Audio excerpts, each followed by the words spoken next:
Hello guys, familiar na po ba kayo dito sa bagong update kay Facebook? Guys, magsasama-sama na po lahat ng monetization tools natin. Ito nga po yung monetization beta na update nung isang araw pa po ito. Actually, sa ibang lugar is nung nakaraang buwan pa. Medyo late na din po tayong naging updated sa kaganapan dito kay Facebook. But anyway, saktong-sakto yung pagdaan mo dito sa channel natin. Dahil pag-uusapan natin ito, paano nga ba tayo makakapag-apply or paano tayo makakapag-submit or paano tayo magiging qualify dito sa bagong update about monetization beta. So guys, eto nga po yung monetization link. Ilalagay ko dyan sa may comment section or sa may description. I-check nyo at mag-submit na din kayo ng inyong email and then ng link ng inyong page or ng inyong profile account. So, eto yun guys. Dito, ayan, i-merge ni Facebook yung ating in-stream ads, ads on Reels, performance bonus program into one. Make it easier to creator to earn from more content formats. Ayan guys, 'di ba? Yung iba nako-confuse, yung iba na nalungkot sa update na ito kasi nga noong October 4 is nag-stop na po si Facebook sa application sa in-stream ads dahil nga po may bago na. Ito nga po yung bago, yung monetization, content monetization beta. Monetize more content. Earn money on your videos, reels, photos, text, posts. Ito nga yung mga natin, yung ways to earn natin sa bonus program. Pinagsama na po ito sa isang tool. We also experimenting with stories monetization for select beta participants. So napakaswerte nyo po kung kayo po ay isa sa mapipili ni Facebook na ma-try itong monetization. Alam naman natin kapag bago po yung program na ito, malaki po talaga yung potential na kitaan, lalong-lalo na yung mga nakapag-start dito sa monetization kay Facebook. Pansin naman natin guys, no, ang laki talaga ng opportunity to grow and to earn money while making content, 'di ba? So, na-experience din natin 'yan.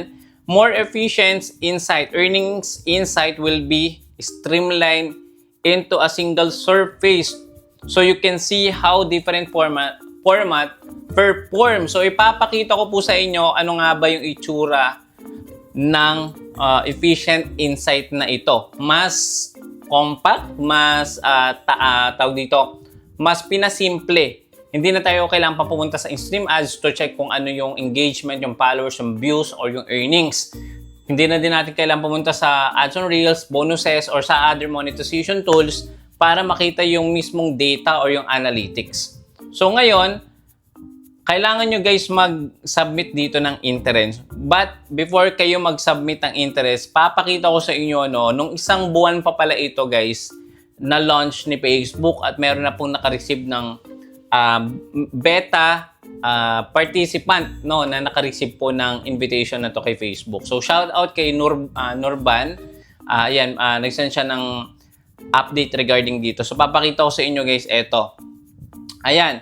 So mapapansin nyo guys dito, andito yung monetization tools, nandito yung ads on Reels, bonuses, in-stream ads, subscriptions, and eto nga guys yung pinakabago na sa may baba. Content monetization. Earn money from Facebook for all your well-performing eligible content. Take note guys, eligible content. Ibig sabihin po, dapat comply po yung ating mga content sa partner, content monetization, and yung community guidelines. Unoriginal, usually yung nare-receive natin kapag po is mga, upload natin is mga copyrighted, no? Yun yung isang dahilan kung bakit na nagkakaroon tayo ng on-hold payout at the same time, hindi tayo kumikita sa mga video kahit nagba-viral. Okay? So, yan yung pinakabagong update ni Facebook. So, next, papakita ko sa inyo. Ito yung insight. So, shout out again kay Sir Nurban. Sinend niya yung data niya and then gawin ko daw ng content. So, ito pakita ko sa inyo. Ito yung sinasabi ko kanina na sa isang content monetization, makikita nyo yung earnings nyo sa photos and text, videos, tsaka reels. So, tatlo yung monetization niya dito. Yung photo and text, wala pang stories. Guys, no, sa mga nagtatanong, bakit wala pang stories dyan? Again, nasa beta stage pa lang po itong content monetization. then videos, and then reels. So tatlo yung makikita natin dito. Makikita nyo din yung earnings dyan. Kapag clinic nyo yung see all, hindi niya na-send to eh. So, pero makikita nyo dito magkasama na yung isang earnings sa isang content, sa isang tools. Ito nga yung content monetization. Ngayon, ito yung kanina yung pinakita ko sa inyo. Ayan na siya. More efficient insight. Sabi nga dito, will be streamlined into a single surface so you can see how different formats perform. So, isi all nyo lang para makita nyo mismo yung analytics per monetization tools like in-stream ads, ads on reels, and bonuses. And then, kung may subscription, so pa-possible, makita na din dun yun sa isang tab na ito. Ito nga yung content monetization. Okay.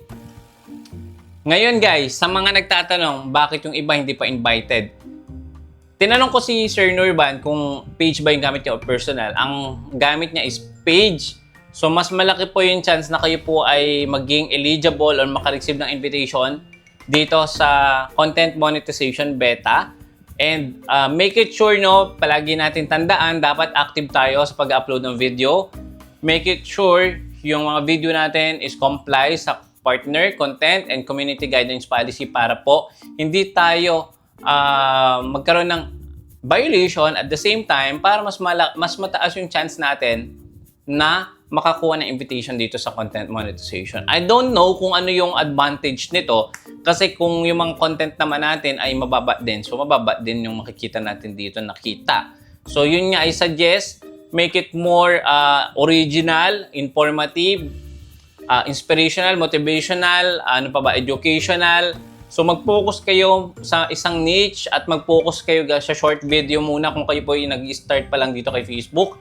Kasi mostly na nakikita ko na mabilis ma-monetize, more on upload nila guys short videos. Sa in-stream ads, saka nyo na lang pa isa-isa, every week siguro dalawa kung kaya nyo mag-upload ng 3 minutes longer videos. Yun yung mga suggested. At take note guys, no, kung mag-upload po kayo ng short video or sa ads on reels, hindi na po magiging eligible yung 10 seconds. Dapat po 15 seconds na po yung duration para po magkaroon siya ng ads.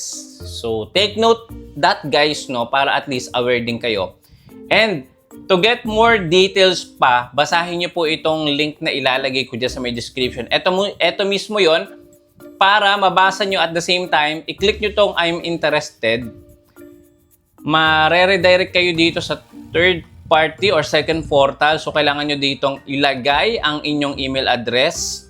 Ayan, input your email address there. Facebook account URL. So, alam mo na kung paano kunin yung URL. Pero kung hindi pa, ito, tuturo ko na sa'yo kasi nandito na din tayo. Punta tayo sa Facebook. Ayan, Facebook natin. Click natin yan. Then, click mo yung burger icon sa may itaas. And then, click mo dito, guys, yung profile mo o yung page profile mo. Click mo yung tatlong dot sa gilid. And then, ayan, copy link. Ayan. And then, punta ka na ulit dito sa may Facebook URL. Paste mo dyan. So, ayan na yung link. And then, meron pa dito, guys, other social media accounts. Kung meron kang mga pages, pwede mo din ilagay dito yung links. Ilalagay mo lang siya ng comma to separate po yung links na ilalagay mo dito. Para, if ever hindi ka ma-invite sa personal, pwedeng ma-invite ka sa page. So, yun po yun. After po nyan, mag-wait lang kayo ng notification kay Facebook.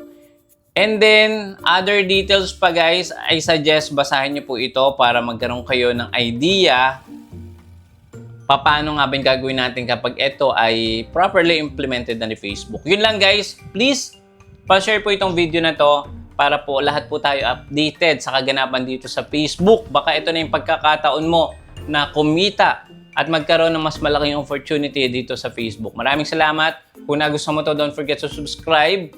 Click the bell icon para kapag meron tayong mga updated video katulad dito, hindi po kayo mahuhuli. Maraming salamat. See you again sa next video. Bye-bye!